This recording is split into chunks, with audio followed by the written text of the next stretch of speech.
2 Korintus pasal 1 tadi dibaca dari ayat 3 sampai 11. Kita sudah renungkan sampai ayat 7 pada minggu kemarin. Kalau saudara dengar pembacaannya, ya, saudara boleh lihat di kitab saudara. Saya biasanya membaca juga di terjemahan yang lain. Jadi kalau saya membaca Alkitab, saya juga membaca di terjemahan yang lain. Bahasa Indonesia itu juga banyak beberapa terjemahan, tapi saya membaca di beberapa terjemahan yang lain. Saya akhirnya membaginya seperti ini di dalam, karena kita sudah bahas sampai ayat 7, saya mau sekarang dari ayat 7 sampai ayat 11. Menjadi begini pembagiannya. Ayat 7 itu sama dengan ayat 11, paralel, yaitu ada keyakinan dari Paulus sebenarnya. Yaitu dia yakin bahwa kamu akan tetap teguh. Kamu akan tetap teguh. Lalu yang berikut, dia yakin ayat 11, kamu akan tetap mendoakan, membantu mendoakan kami. Keyakinan Paulus. Satu, dia yakin bahwa jemaat Korintus akan tetap teguh. Yang berikut dia bilang di ayat 11, saya sangat yakin kamu akan terus membantu dalam doa. Di ayat 8 dan 10 itu sama, dia bicara tentang penderitaannya, dan kesimpulannya ada di ayat 9, walaupun penekanannya akan banyak di ayat 10. Di ayat 9, di ayat 8 sampai 10 dia bicara tentang penderitaan dalam pelayanan. Tetapi di ayat 9 dia bilang, kenapa saya kuat? Karena saya tidak bergantung pada manusia. Kenapa kita harus kuat? Kenapa kita bisa kuat? Karena kita tidak bergantung pada manusia, kita bergantung pada Tuhan. Saudara, seperti yang sudah kita bahas pada waktu lalu, dari ayat 1 sampai ayat 7 tentang bagaimana Paulus menulis surat kembali setelah dia menulis 1 Korintus. Dalam 1 Korintus dia menegur jemaat Korintus karena masalah-masalah yang ada dalam jemaat. Ada banyak sekali pergumulan, tapi Paulus menegurnya dengan sangat indah. Yaitu dia mengingatkan mereka tentang kita punya Tuhan yang maha kasih, yang penuh kemurahan. Tuhan itu memberi kekuatan, Tuhan itu menuntun kita untuk hidup lebih baik. Tapi dia juga menegur banyak dosa yang dilakukan oleh jemaat Korintus. Banyak sekali dosa yang mereka lakukan. Paulus menegur mereka satu persatu, setiap pasal dalam 1 Korintus, teguran-teguran yang sangat tajam. Dan pengajaran-pengajaran yang indah yang Tuhan berikan kepada jemaat Korintus. Lalu karena ada dosa yang dilakukan oleh jemaat Korintus, Paulus setelah itu menulis surat kembali. Karena dia mengasihi jemaat Korintus. Sama seperti seorang ayah menasihati anaknya. Setelah dimarahin anaknya, dia panggil lagi anaknya. Kamu harus berubah ya, papa sayang kamu. Orang tua sayang kamu, mama dan papa sayang kamu. Kamu harus berubah. Dan dia menulis kembali surat yang kedua ini. Dalam surat yang kedua ini dia curahkan isi hatinya kepada jemaat Korintus. Kamu hebat jemaat Korintus. Kamu sudah ditegur, tapi kamu berubah, bahkan kamu berbuah. Itu yang paling benar dalam kehidupan orang percaya menurut 1 Korintus dan 2 Korintus. Yang paling benar dalam kehidupan orang percaya adalah ketika kamu ditegur karena kesalahan, kamu bukan mundur dan mati, tetapi maju terus mengasihi Tuhan. Karena Tuhan sudah menebus kamu sudah berada di dalam Tuhan, kamu harus maju terus mengasihi Tuhan. Itu yang ditunjukkan oleh jemaat Korintus. Jarang sekali ada jemaat yang seperti itu. Ketika mereka ditegur karena kesalahan, nggak ada yang ngumpul lalu bilang begini, ya udah biarin aja, kita mundur aja. Ya udah biarin aja, dia aja sendiri di sini. Orang cuma dia yang benar kok. Ya udah biar dia aja, tidak ada. Mereka bahkan bersama-sama berkumpul saling mendoakan. Dan yang paling hebat adalah mereka mendoakan Paulus. Ketika Paulus menegur mereka akan kesalahan mereka bukan mundur, tetapi mereka mendoakan Paulus. Kenapa mereka mendoakan Paulus? Mereka menghormati Paulus sebagai hamba Tuhan. Aku adalah hamba Tuhan atas kehendak Allah. Dan mereka sangat tahu ini ada pemimpin kami, dia adalah hamba Tuhan, dan itu sebabnya kami mendoakan dia. Mereka tidak hanya mendoakan, mereka bahkan sama-sama dengan Paulus menderita. Paulus ada dalam penderitaan di sana, mereka doakan, dan Paulus bilang kepada mereka, ada saudara-saudaramu yang menderita di Yerusalem sana. Itu soalnya di 2 Korintus pasal 8 dan 9, jemaat Korintus mengumpulkan uang untuk membantu saudara-saudara mereka yang kekurangan. Di mana ada jemaat seperti itu coba? Saya bilang pertama ketika berdiri di sini, ketika membahas 1 Korintus, tidak ada gereja yang namanya GAA Korintus. Karena selalu berpikir jemaat Korintus adalah jemaat yang paling bermasalah. Tetapi sekarang saya mau bilang pada saudara, jemaat Korintus adalah jemaat yang paling bagus. Karena setelah mereka berdosa dan ditegur, mereka berdiri makin kuat.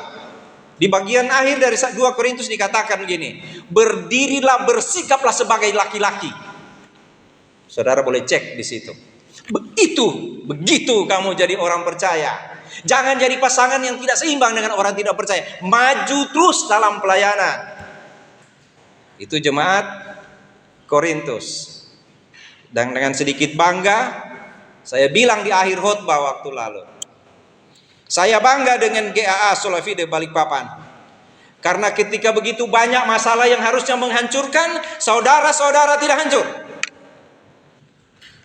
Harusnya masalah-masalah yang menyakitkan saudara, saudara berdiri tegap di sini. Itu terjadi hanya karena Tuhan. Kalau saudara tidak memandang Tuhan, saudara sudah bubar. Dan saya pasti diutus di sini hanya untuk mengumpulkan yang sudah tercerai-berai. Tapi itu tidak terjadi. Karena saudara berdiri tegap di hadapan Tuhan.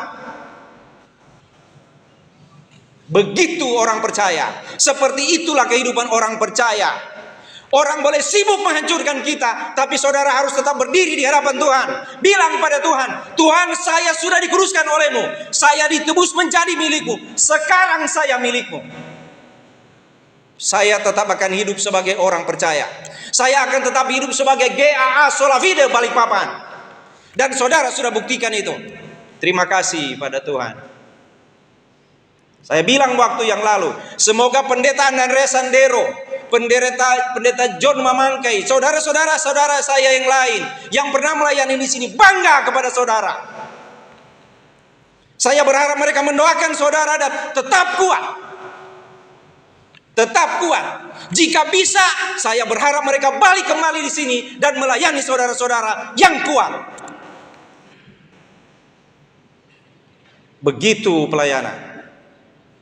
Semoga mereka yang pernah berada di sini berdiri dan selalu mengingat saudara dan bilang, puji Tuhan, mereka tetap kuat. Mereka tetap kuat.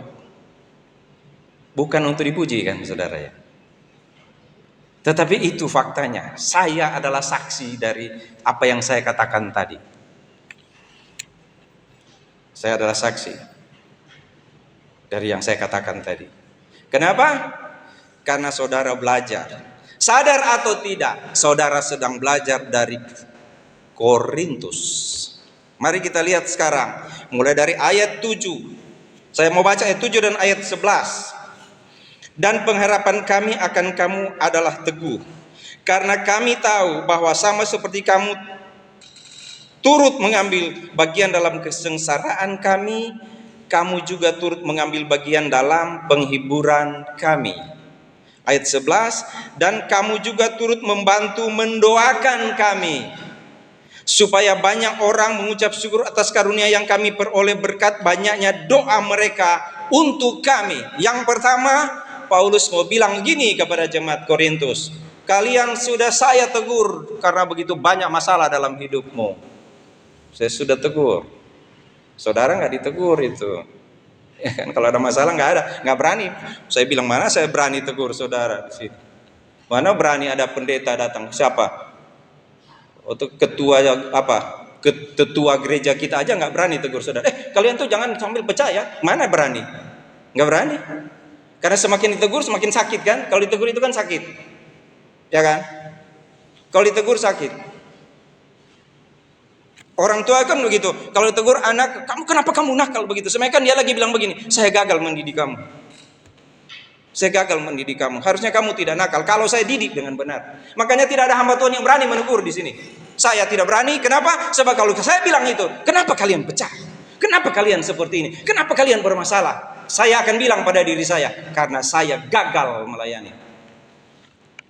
Itu harusnya ada di dalam hati seorang hamba Tuhan. Tapi saya sudah bilang waktu lalu, setiap hamba Tuhan akan bilang begini, Tuhan jaga domba-dombamu ini, jaga anak-anakmu ini, pelihara mereka ketika ada sesuatu dalam hidup mereka, jaga mereka Tuhan, kuatkan mereka senantiasa, supaya terjadi apa yang dikatakan Paulus dalam 1 Korintus 15 ayat 58, berdirilah teguh. Persekutuanmu dengan Tuhan tidak sia-sia. Apa yang tidak sia-sia? Persekutuanmu dengan Tuhan. Tolong ingat di 1 Korintus 15 itu. Karena persekutuanmu dengan Tuhan tidak sia-sia. Dan Paulus bilang setelah itu di sini. Jemaat Korintus, setelah dia tegur jemaat Korintus, dia buru-buru tulis surat lagi. Cuma 1 tahun waktunya. Dia tulis surat lagi yang kedua ini. Antara tahun 56 dan tahun 57 dia tulis surat lagi kepada jemaat Korintus. Surat-suratnya nggak kayak kita tulis WA, cuma WA itu kan banyak kali begitu ya. Salam sejahtera, TYM. Kadang kalau saya merasa itu menghina Tuhan kali ya, itu TYM itu ya. Apa itu TYM? Semoga baik-baik saja Pendeta Sony Roland Pontolawokang. Ya, gembala lagi Solavi di Balikpapan. TYM, apa tuh TYM? Tuhan Yesus memberkati. Emang Tuhan Yesus memberkati itu? TYM kok itu? Bayangkan untuk Tuhan Yesus memberkati disingkat. Tapi itu nama pendeta panjang. Nggak terlalu bagus itu kali ya? Saya tidak akan menulis itu. Menurut saya itu nggak bagus. Tapi kalau saudara mau tulis saya yang penting yang dikirim itu ngerti TYM. Jangan sampai tua ngali. Nah itu bisa jadi itu TYM begitu. Tua ngali yang maha kuasa. Mungkin ribet. Tapi Paulus menulis surat itu lama saudara. Karena menulis dulu kan susah. Lama dia tulis surat. Tapi dalam saat dia menulis surat itu, ibu bapak tahu dia dalam keadaan apa? Ini yang dia bilang di sini. Saya dalam keadaan menderita. Saya menderita ketika menulis surat ini. Menderita kenapa? Saya tertekan jangan sampai kalian mundur karena teguran saya. Tapi saya juga menderita karena setelah saya menegur kalian, saya juga berada di Asia kecil dan saya hidup menderita, nyaris mati. Dalam penderitaan yang begitu ngeri. Nanti kita lihat di ayat 8 dan 10. Tetapi ayat yang ke-7 dan 11, Paulus punya keyakinan yang sangat indah kepada jemaat atau untuk jemaat Korintus. Apa dia bilang? Saya yakin kamu teguh. Tidak ada kebanggaan dan kelegaan bagi seorang hamba Tuhan kalau dia tahu jemaat yang dilayani bersama-sama adalah jemaat yang berdiri teguh. Saya baru bilang tadi 2 hamba Tuhan, 3, 4, 5 orang hamba Tuhan yang pernah melayani di sini. Saya yakin mereka akan bangga karena saudara berdiri teguh. Kalau perlu saudara kirim donasi kalau masih ada lebih. Ya kan, karena mereka pasti sangat bangga kalau saudara berdiri teguh. Paulus menunjukkan itu. Paulus, terima kasih karena kalian, saya sangat yakin. Saya sangat yakin karena kamu teguh. Karena kami tahu bahwa kamu juga turut mengambil bagian dalam kesengsaraan kami. Kami sengsara, tapi kamu ada bersama-sama dengan saya. Kamu mengerti kehidupan saya. Dalam pelayanan begitu banyak hal yang saya alami, tapi kamu mengerti keadaan saya. Kenapa? Karena saya juga yakin kamu mendoakan, turut membantu mendoakan kami. Mendoakan kami. Saudara lihat kalau setiap ada doa hari, saya masukin hamba-hamba Tuhan yang pernah melayani di sini. Karena saya mau saudara mendoakan mereka. Doakanlah. Karena itu juga akan menguatkan mereka dalam pelayanan. Seperti yang dialami oleh Paulus. Paulus bilang kepada jemaat di Korintus, saya yakin kamu teguh. Saya yakin kamu mendoakan. Teguh agak susah ibu, bapak, untuk tetap teguh berdiri. Sangat susah. Ya. Karena selalu goyah kita. Ada sesuatu menghantam kita, banyak kali kita goyah. Masalah di rumah itu bisa berefek di Tuhan. Nggak ada beras aja Tuhan bisa salah loh. Ya kan? Sama dengan politik sekarang. Urusan apa saya yang salah siapa? Tadi saya baru diterima telepon pagi-pagi.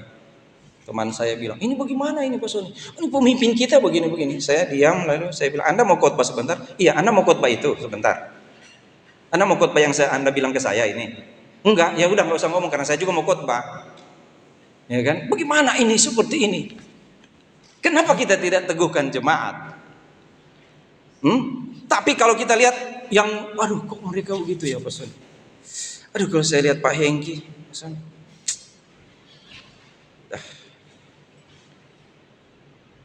Tersanung atau puji Tuhan?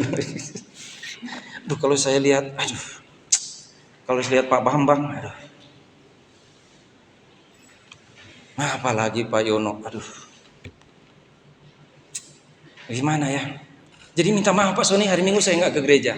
Kenapa? Saya malas sekali lihat Pak Yono itu. Saya malas sekali lihat Pak Jimmy itu. Nggak ada Pak Jimmy kan? Pak Yono itu bukan Mariono, itu Jamar itu. Orang lain yang panggil dia Yono. Oh saya jengkel sekali melihat itu ibu itu. Jadi akhirnya daripada saya mau gereja, nah itu orang Manado gaya itu kalau gitu. Daripada kita mau gereja, sudah baru mau lihat DP muka. Nah ibu jangan lihat mukanya, lihat kakinya. Oh iya kan Pak Soni, baru ibu datang masuk gereja begitu. Jangan lihat mukanya. Kita kalau lihat mukanya, nah ibu kan bisa muntah. Mendingan lihat kakinya. Atau lihat bajunya coklat. Nah, kita kan baju coklat. Gitu. Masalah di mana yang salah Tuhan? Susah sekali mau berdiri teguh. Susah sekali. Kalau mendoakan gampang. Biar tidak dengan hati, yang penting doakan. Tuhan berkatilah hamba-hamba Tuhan GA yang mungkin kekurangan. Tapi dalam hati, orang tuh yang malas melayani. Jagalah Tuhan keluarga mereka. Padahal DP ibu tuh dia WA terus tiap hari. Biarlah mereka kuat Tuhan mengajar sekolah minggu. Mana pernah ngajar sekolah minggu? Bisa berdoa begitu. Tapi kalau berdiri teguh, susah loh. Ibu mengerti yang saya ngomong tadi itu dalam bahasa roh loh tadi. Berarti kalau ibu mengerti, ibu sudah mengerti bahasa roh. Seperti itu, begitu. Kalau berdiri teguh itu susah. Bayangkan kita mau berdiri di sini, angin tiup dari sana. Kan agak begini kan? Paling kurang rambut geser kan? Nah rambut udah pakai pomade tebal-tebal. Susah sekali berdiri teguh.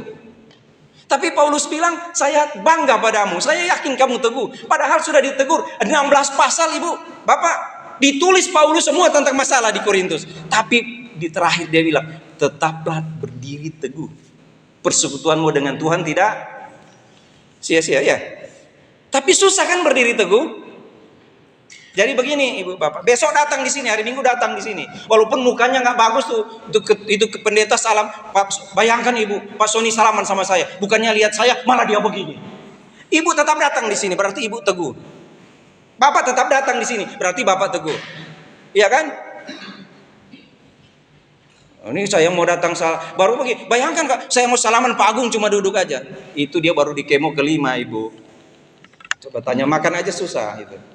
Tapi saya bilang kuat ya Pak Agung. Saya sudah berdosa banget nih Pak Soni ini. Orang lagi sakit saya suruh kuat. Bagaimana coba? Kalau kita berkunjung ke orang sakit, Pak Agung, bagaimana Pak Agung? Aduh susah sekali nih Pak Soni makan. Harus kuat Pak Agung.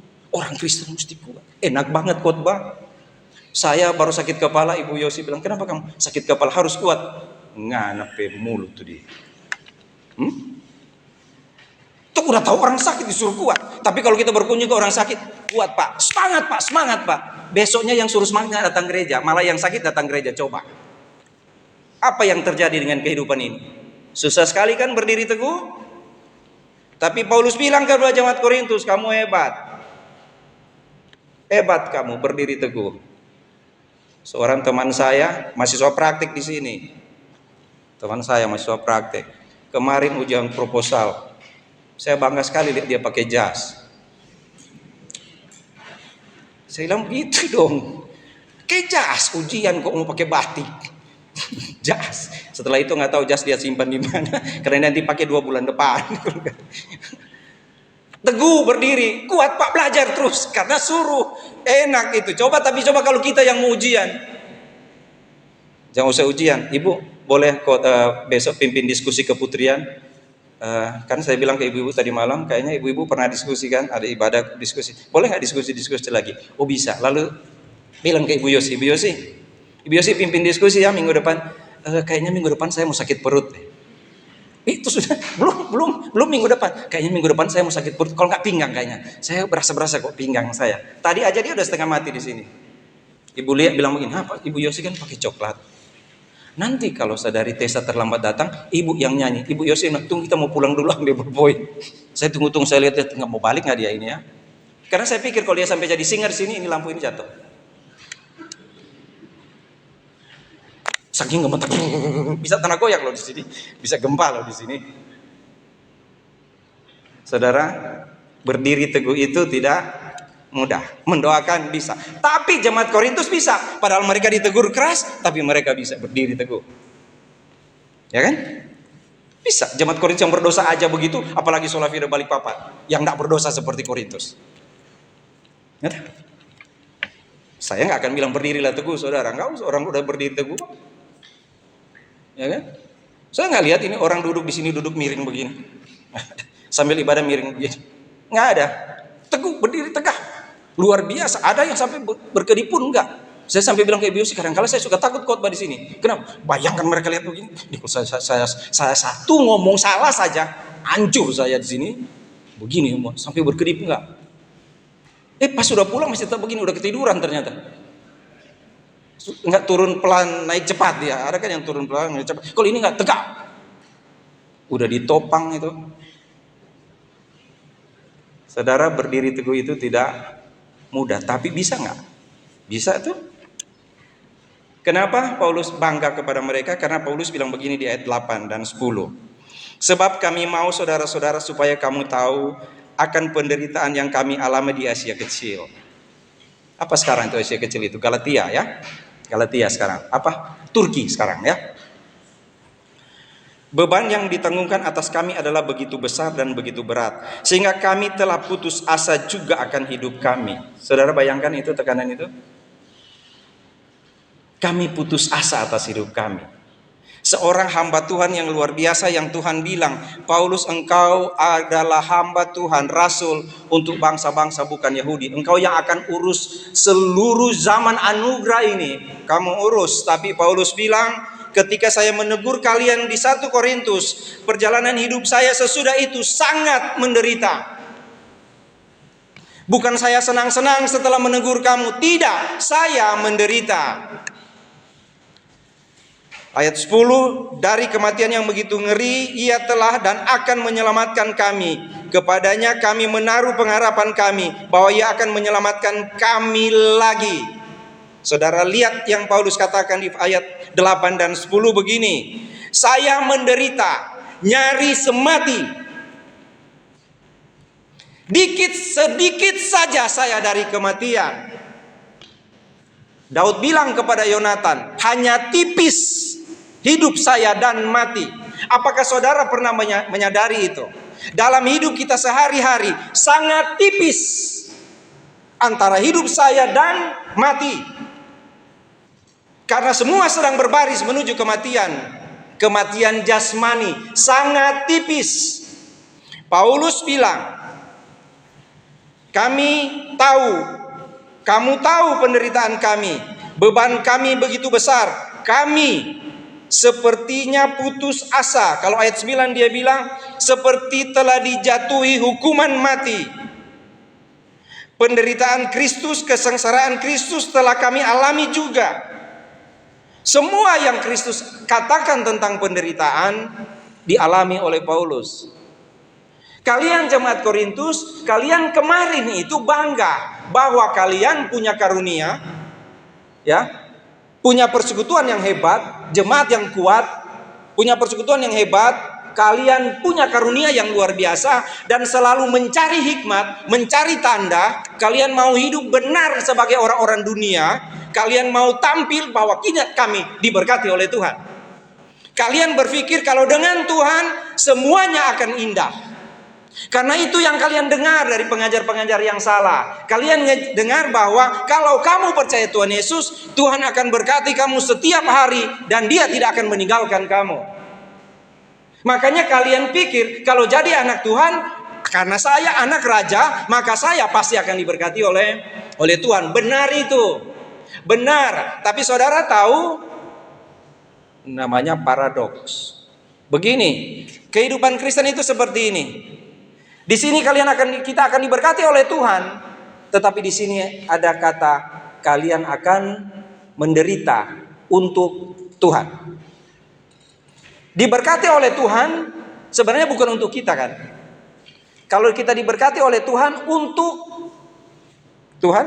kita? Bukan.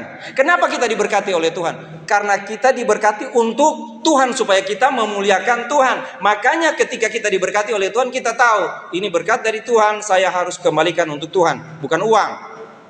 Tapi kesehatan, apapun yang ada pada kita akan bilang ini untuk Tuhan. Itu yang maksud Tuhan diberkati. Supaya seimbang dengan yang di sebelah sini. Di sebelahnya adalah kalau kamu percaya pada Tuhan Yesus, kamu akan menderita untuk Tuhan. Diberkati untuk Tuhan dan menderita untuk Tuhan. Itu yang dia bilang, kamu tidak dikaruniakan hanya percaya saja, tapi juga menderita untuk Tuhan. Siapa yang mau percaya Tuhan Yesus kalau diberkati oleh Tuhan? Angkat tangan, angkat tangan. Maju ke depan, sujud dan minta pada Tuhan untuk selalu diberkati. Dia isi dompetmu, Dia berkati hidupmu, tidak pernah sakit. Engkau diberkati oleh Tuhan, semua usahamu lancar. Sujud di sini, katakan pada Tuhan. Nah itu. Sekarang ketika khotbah jadi begini, barang siapa mau percaya pada Tuhan, harus menderita. Ada yang mau menderita bagi Tuhan? Saya tidak yakin ada yang mau angkat tangan. Saya tidak yakin ada yang mau maju ke depan dan bilang, ini saya Tuhan, saya siap menderita untuk engkau. Jarang sekali terjadi. Kenapa? Karena kita tidak mau menderita untuk Tuhan. Kita mau kita bahagia untuk kita. Kalau menderita pun untuk kita. Coba tanya bapak-bapak, kenapa bapak-bapak mesti pergi kerja sampai di luar negeri? Kenapa bapak mesti bekerja sampai di lokasi yang jauh, pulang begitu, paling kurang 1 minggu 1 kali, 3 minggu, 4 minggu, kenapa? Untuk siapa? Untuk bapak atau untuk keluarga? Untuk keluarga Pak ya. Ibu-ibu juga bekerja begitu, dari pagi sampai sore, dari siang sampai malam. Untuk siapa? Untuk ibu? Bukan kan? Untuk keluarga kan? Kalau kita hidup dan kita melakukan sesuatu untuk siapa? Untuk kita, bukan untuk Tuhan kan? Itu sebabnya Paulus bilang, kamu sudah melakukan itu jemaat Korintus. Kamu sudah melakukan itu. Saya menderita, nyaris putus asa. Saya tidak membayangkan bagaimana penderitaan itu ya.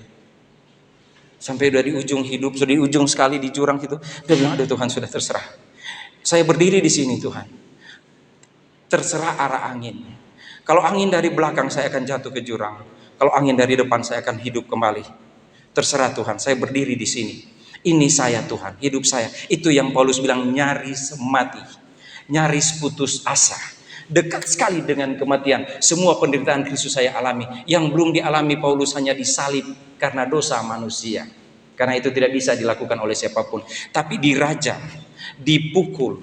Semua yang dialami oleh Kristus dia bilang, saya mengalaminya. Bagaimana engkau anak Tuhan mengalami itu? Bukankah anak Tuhan harusnya bahagia? Saya suka bilang ke anak-anak sekolah minggu, papa kamu, mama kamu bekerja untuk kamu. Pagi-pagi mama harus bangun buru-buru siapin makanan dan kamu ke sekolah. Kamu pernah bilang terima kasih ke mama? Anak-anak pemuda PGA Solavi di Balikpapan pernah melakukan itu? Mama sudah capek-capek lalu mau pergi dan makasih ma untuk makanan pagi ini. Terima kasih Pak untuk pekerjaan Papa. Saya tahu Papa sangat sulit bekerja, tapi terima kasih sudah bekerja buat saya dan adik dan kakak. Terima kasih. Pernah melakukan itu? Kalau di depan mata kita tidak lakukan, bagaimana kita mau bilang pada Tuhan ya? Bagaimana kita mau bilang pada Tuhan, terima kasih Tuhan karena hari ini saya masih diberi makan. Setiap kali kami makan di pastori, saya suka lihat Ibu Yosi berdoa. Saya lihat dia berdoa. Dia dibilang terima kasih ke Tuhan. Terima kasih untuk jemaatmu. Saya bilang ke dia, jaga Ibu Yosi ini jemaat. Tapi kalau jemaatnya tinggal 2 orang, kamu gak makan nasi. Ya kan? Jaga. Jadi kamu harus jaga di situ. Ibu Yosi pakai kunci di situ, gembok, jangan sampai keluar mereka ini. Kalau mereka keluar nggak ada persembahan, mati lapar loh di sini. Begitu. Betapa baik Tuhan ya. Tapi Paulus bilang saya nyaris putus asa. Saudara pernah merasa nggak? Hidup, aduh, kok begini ya Tuhan? Kenapa ya? Saya menginjil tapi kok dia tolak ya? Saya lihat jemaat kok kenapa begini ya? Padahal saya mau jemaat kita nggak cuma ibadah di sini, ibadah di dom sana supaya banyak sekali orang. Tapi setelah sampai di dom, salamannya nggak cukup. Pendetanya tangannya sampai jadi panjang karena salaman 1.000 orang salaman. Saya nggak yakin tuh pendeta salaman tuh jemaat. Jadi di sini katanya enak, cuma 100 orang salaman bisa itu 1, 2, 3, 4, 5, 100. 1, 2, 3. Benar? Bagaimana Paulus nyaris mati karena pelayanan? Kenapa Paulus nggak bilang begini, Tuhan, bisakah sampai di sini saja? Bisakah sampai di sini saja, Tuhan? Ketika penderitaan yang kami alami di Asia kecil, beban yang ditanggungkan atas kami adalah begitu besar dan begitu berat, sehingga kami putus asa juga akan hidup ini. Bilang, aduh, salah kali ya. Saudara pernah nggak tiba di satu titik melakukan sesuatu, awalnya saudara sangat yakin, lalu tiba-tiba sampai di sini, salah kali ya. Mungkin salah kali. Pernah? Kalau saudara pernah berdiri di sini menjadi singers, pernah berdiri baca Alkitab di sini, apalagi berkhotbah di sini, pasti saudara pulang akan begini, aduh tadi kenapa salah ya? Pernah nggak gitu? Aduh padahal tadi terlambat masuk saya waktu singers. Main musik juga begitu, aduh kenapa jadi begini ya? Pernah begitu? Pernah nggak kita tiba di satu, Tuhan salah kali ya? Asal jangan begini, lihat istri lu begini, kayaknya salah, bukan jodoh saya ini ya. Salah, nah itu kali itu memang udah pasti dosa itu. Ya, kalau kita pernah nggak kita sampai di salah kali ya Tuhan? Kenapa kok ikut Tuhan kok menderita ya? Apalagi mau ikut apa Zoom, lewat Zoom lagi, udah gitu duit mau beli paket nggak ada lagi. Pas nggak diikut Pak Sony WA, ibu kok nggak ikut WA? Nggak ikut Zoom? Masa saya mau jawab nggak ada pulsa Pak Sony? Pak Sony mah cuma terima donasi, tapi kan nggak pernah bagi-bagi. Itu Kak Dedi Mulyadi, KDM bagi-bagi tuh duit, kok Pak Sony enggak? Susah kan hidup? Saudara, tapi saudara lihat ini, apa yang dia bilang di ayat 10 itu. Saya tandai di Alkitab saya 2 kali gini. Dari kematian yang begitu ngeri, ia telah dari kematian yang begitu mengeri, yang tadi saya bilang Paulus sudah bilang, aduh nyaris mati saya tidak punya apa-apa, tapi ia telah menyelamatkan kami. Dan yang satu lagi dia katakan begini, ia telah dan akan menyelamatkan kami. Dari ayat 10 dan 2 Korintus 1 ayat 10, dari kematian yang begitu ngeri, ia telah dan akan menyelamatkan kami. Kepadanya kami menaruh pengharapan kami bahwa ia akan menyelamatkan kami lagi. Saudara lihat firman Tuhan ini, saudara camkan ini di hati saudara. Saya mencamkan itu dalam hati saya, karena saya percaya kalau dia telah menyelamatkan saya satu kali, dia akan menyelamatkan saya sekali lagi. Kalau dia sudah selamatkan saya dari kematian, dari penderitaan dalam hidup ini, dia akan menyelamatkan saya sekali lagi. Tuhan tidak hanya menyelamatkan saudara masuk surga, tapi dia akan menyelamatkanmu sekali lagi. Kalau kita punya pengalaman pernah menghadapi masalah yang sangat berat dalam hidup kita, dia akan menyelamatkanmu sekali lagi. Tidak akan. Kenapa? Tapi apapun yang terjadi, Tuhan akan selalu sekali lagi akan menolong setiap orang percaya. Saudara pernah nggak berada sudah di ujung sekali? Nah ibu-ibu mau masak, aduh ada beras tapi garam nggak ada. Masih bisa kan bikin bubur kan? Garam banyak, beras nggak ada. Masak garam. Ya ampun. Aduh, apalagi tiba-tiba dari tetangga ada bakar daging, asapnya masuk di situ. Aduh, kita langsung bertuhan. Terima kasih biar nggak ada dagingnya, yang penting baunya. Puji Tuhan ada bau. Ya. Pernah berada di situasi seperti itu? Anak mau ke sekolah, hujan, udah gitu hujan nggak ada uang mau naik ojek, becek, ojek nggak ada. Gimana? Pernah sampai di situ? Tolong ingat hari ini khotbahnya. Sekali lagi Tuhan akan menyelamatkan kita. Aku yakin sekali lagi Tuhan akan menyelamatkan kita. Itu di ayat 9 dia bilang.